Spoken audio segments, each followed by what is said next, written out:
कृपया ध्यान दें, हमारे एमपी नजीर युवा सांसद हमारे बीच हैं।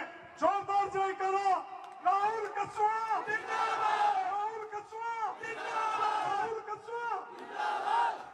अभी एक बात अपने को जिसके लिए भाई साहब हमारे बीच उपस्थित हैं, आदरणीय भाई साहब, ये जन सैलाब लोकसभा परिवार का है और इनकी एक ही मंशा है, जो भी फैसला आप लेंगे हम आपके साथ हैं। हाथ खड़े करके स्वीकृति दें। राहुल कस्वा, राहुल कस्वा।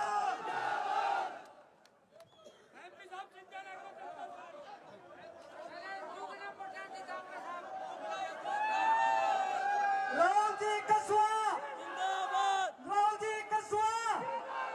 किसान कौम एकता जिंदाबाद।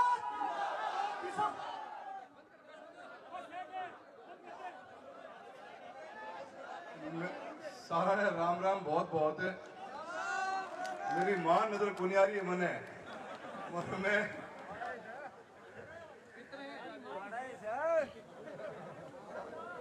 दोस्तों, मेरे साथियों,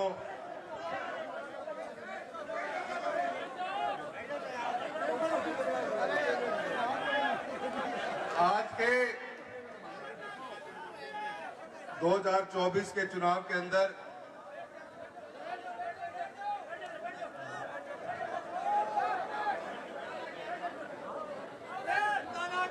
भारतीय जनता पार्टी द्वारा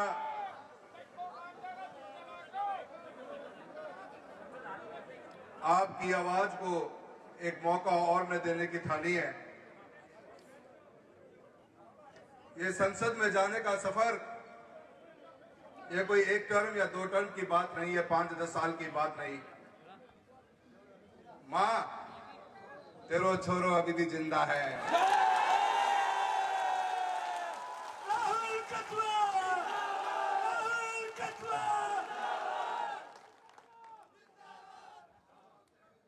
ये सफर संसद में जाने का कोई एक या दो बार का नहीं, 33 साल पहले पिता श्री राम सिंह जी ने 168 वोटों के साथ शुरुआत करी थी।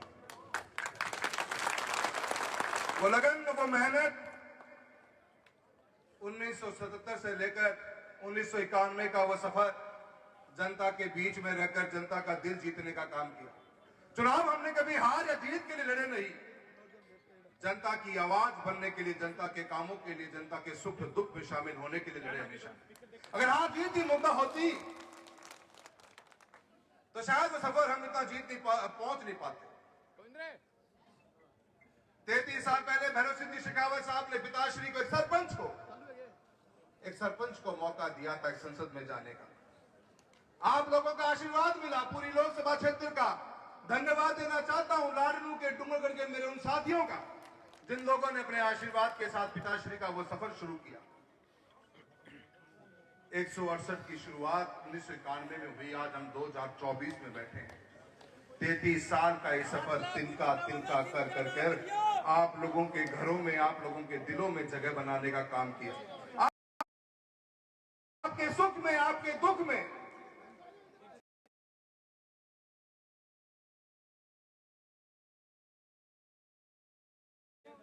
हर उस कार्यकर्ता के, हर उस व्यक्ति के जो दिलों से जुड़ा हुआ था, उसके घर तक पहुंचने का कार्य पिताश्री ने किया।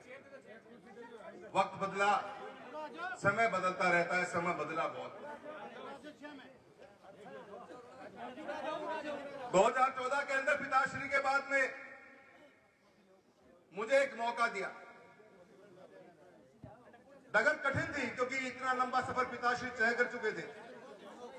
मेरी कोशिश यही रही कि सच्चाई, ईमानदारी का पथ जो पिताश्री ने दिखाया है, लोगों के बीच में रह के लोगों के दुखों में शामिल होने का जो रास्ता उन्होंने दिखाया है, राजनीति की नई परिभाषा लिखने का कार्य जो राम सिंह कस्वा जी ने किया, उस पथ पर चलने का मैंने भी काम किया। दिन रात मेहनत कर कर आप लोगों के बीच में रहकर सच्चाई, ईमानदारी के साथ में इस चूरू लोकसभा के अंदर विकास के वो कार्य कराने का काम किया जो अपने आप में एक ऐतिहासिक है।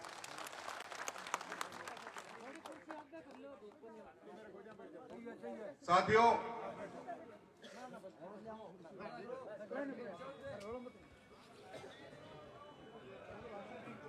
मैंने इस टिकट के निर्णय के बाद में मैं बहुत चिंतित और विचलित रहा, क्योंकि 1 तारीख को मैं मेरी दिशा की मीटिंग ले रहा था। मैं आश्वस्त था कि मेरी मेहनत और मेरी लगन और मेरे लोगों के बीच में रहकर जो मैंने काम किए हैं, उन कामों का मुझे परिणाम अच्छा ही मिलेगा। 1 तारीख को मेरी 4, साढ़े 4, 5 घंटे दिशा की मीटिंग चली जिला कलेक्ट्रेट में। मैं बिल्कुल आश्वस्त था, पर अगले दिन जब पता लगा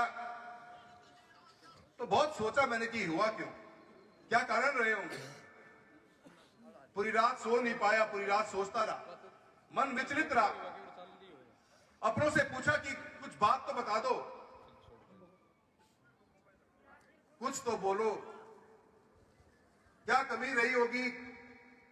अगर मैं ही नहीं सही, मुझमें कुछ कमियां रही होंगी तो आगे आने वाले नेतृत्वों के, नेताओं के लिए, आगे आने वाले बच्चों के लिए, आगे आने वाले उन युवा शक्तियों के लिए एक पथ तो दिखाओ कि नहीं, ये पथ जो आपने पकड़ा वो पथ सही नहीं। मैंने बहुत से प्रश्न सोशल मीडिया के मार्फत भी उठाए, पर मुझे जवाब नहीं मिला। पर मैंने उसमें एक लाइन जरूर लिखी थी कि मुझे जवाब का इंतजार है, अन्यथा मैं आप लोगों के बीच में आऊंगा। मैं आज आपसे पूछना चाहता हूं, वो जवाब मुझे मिल तो वहां से तो नहीं रहा, पर मुझे उम्मीद है कि आज चूरू लोकसभा की धरती के अलग अलग गांव के कोनों से आप आए हुए मोतियों से भी महंगे मेरे कार्यकर्ता हो, जिनका संबंध मेरे पिता के साथ में सालों साल तक रहा है। राहुल कस्वा, राहुल का संघर्ष करो, राहुल आप संघर्ष करो। मैं ये सोचता रहा कि किन से जाके पूछूं ये प्रश्न।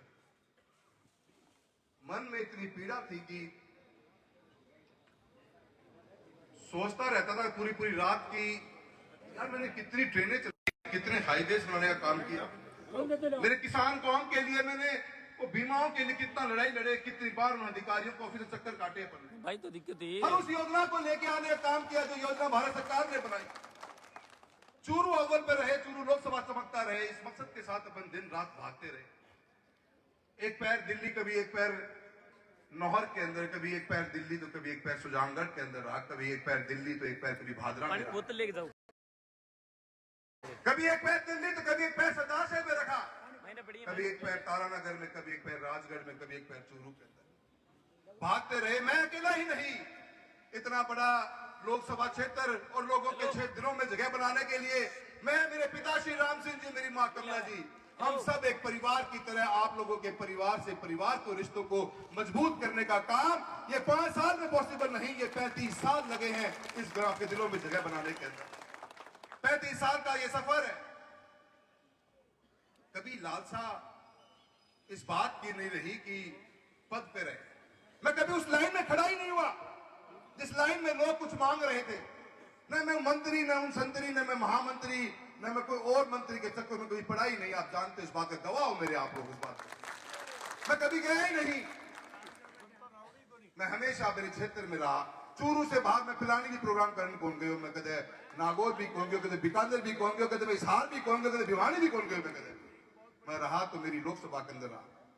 मेरी वही मेरी ताकत थी। मुझे पता था कि सफर लंबा है, लोगों के दिलों में जगह बनाने का सफर एक सांसद के रूप में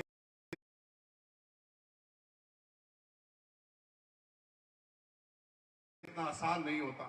5 साल तो 10 साल में हम जान भी नहीं पाते लोगों को, इतना लंबा सफर होता है। आत्मा बहुत दुखी है इस विचार के साथ में।